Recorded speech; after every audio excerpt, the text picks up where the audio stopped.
today's video is another concern video po. Ang sabi niya is, good PMM. Wala po bang kaso kung nalulunon ko ang tab mod ng babae? Hinihigop ko kasi pag nagdidelirio na siya. Salamat sa konsulta. Kayo talaga kung ano-anong tinatanong nyo, no? Okay, ganito kasi yan, ano? Walang masama kahit na yung ihi ng babae, aksidenteng mainom mo habang siya ay nag-orgasm. Walang masama dyan.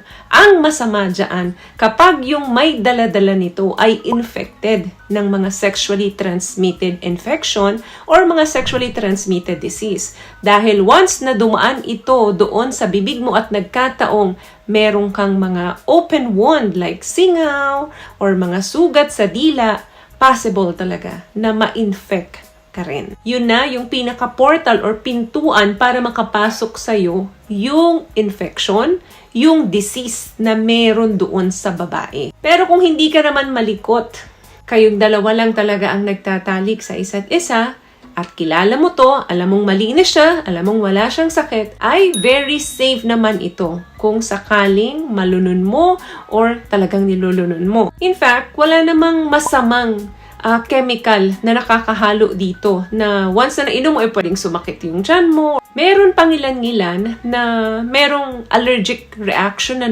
nangyayari sa kanila, pero very very rare lang po yung mga case na ganyan. Pero kung gusto mong ma-safeguard yung iyong sexual health, pag-usapan natin yan. Okay, ano ba muna yung vaginal fluid o yung lumalabas sa aming mga babae? Once na kami ay nagkakaroon na ng big O. Etong fluids na po ito ay pinuproduce ng cervix and ng vagina para matulungan na mag-lubricate kami or magbasa kami during intercourse or yung pagpasok ninyo sa amin. So, may iba-iba pong texture, amoy, yung mga lumalabas sa amin. Nakadepende po yan sa aming diet, hydration level, or menstrual cycle namin. Nag-iiba rin po ang amoy niyan. So, nakadepende po yan kung ano yung lifestyle ng isang babae. Now, kung ang concern mo is dangerous ba ito sa kalusugan once na nalunok mo ito? Tulad ng nasabi ko kanina, wala naman pong kapahamakan dito.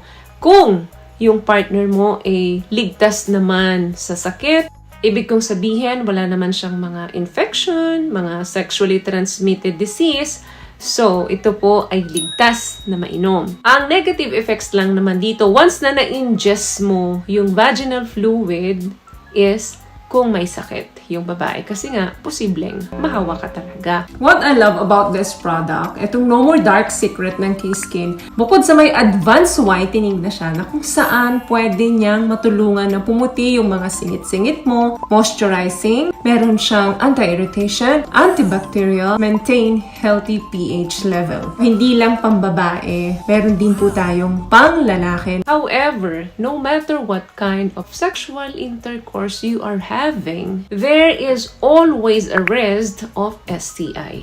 Talagang kahit ano pa yan, anong klaseng, paano ka makipagtalik, intercourse man yan, or nilulunok mo, oral man yan, kung may sakit ang isa sa inyo, possible talaga na magkahawaan kayo. Pwede kang makakuha dyan ng gonorrhea, syphilis, herpes, chlamydia, HPV, at marami pa pong iba. Now, papaano ka ba magiging ligtas since mukhang nakakahiligan mo ito? So better, you should always practice safe sex. In the case of oral sex, it's very important po na nakikipag-communicate kayo doon sa partner ninyo about your sexual histories. Kinakailangan na ma-discuss ninyo talaga kung ano man yung mga concern ninyo sa isa't isa. Kapag meron kang pag-aagam-agam, nagdududa ka, better na tanungin mo yung partner mo kung kailan ka ba huling nakipagtalik, ano ba yung mga sexual histories mo. So, kailangan mapag-usapan nyo pareho yan. Kasi minsan, sa sobrang bait natin, di ba? Sige-sige na lang tayo para lang mapaligaya natin yung kapartner natin. Kaya, nare-risk natin yung sariling health natin. Kaya, wag po kayong mahihiya na makipag-communicate doon sa partner ninyo. And, of course, regular testing of STI is the best way to know if you become infected. Final thoughts is may mga protein na rin pong kasama. And also, meron kaming good bacteria na inilalabas dyan. Protection namin yon para sa aming pH level. So, walang masama kung yan yung mai-ingest mo or malulunok mo. Yan po yung normal. Pero kung sa tingin mong na-expose ka sa isang katalik na merong sexually transmitted infection, get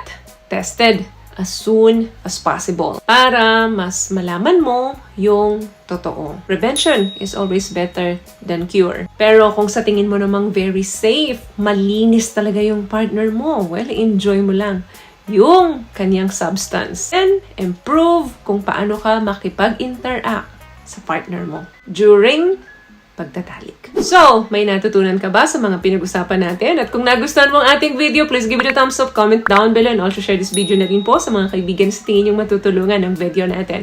Once again, palagi po kayong mag-iingat at palagi po kayong manalangin. Thank you guys for watching and see you in our next one. Always love yourself and be a blessing. Bye!